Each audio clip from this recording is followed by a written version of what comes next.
કાકા કુટુંબ ના હોય ભાઈ બોવટ ના હોય નું કાકા કુટુંબ બનું છું ભાઈ બોવટ બનું છું. રોકનો સંગ કરતી નહીં મરદ સિવાય મને ફાવતું નહીં. રોક રોજ દાળો ઉમેલો રોવરાવ અને હું મરદ ની માતા છું.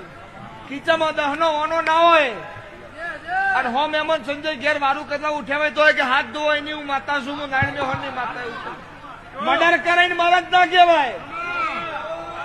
ચપ્પુ લઈને કોકને વહેણ થઈ જાય, દારૂ લઈને કોકને વહેણ થઈ જાય, લાકડી લઈને કોકનું બોડું ફોડ નાખીને મરદ ના કહેવાય.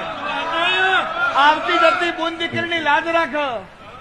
5 રૂપિયા મહેમાન ના પેરામણી કર, બુવાનું દુનિયાનું સન્માન કર, પોતાનો માવતર ના વખામાં ભાગ કર, ભાઈ બોવટ ના વખામાં ભાગ કર. એમ મરદ કહેવાય. હું નારાયણ મેહોર ની માતા અને એવા મર્દોની માતા છું. રોક ભજે તે વેપાર કદી આદરું નહીં, કદી આદરું નહીં.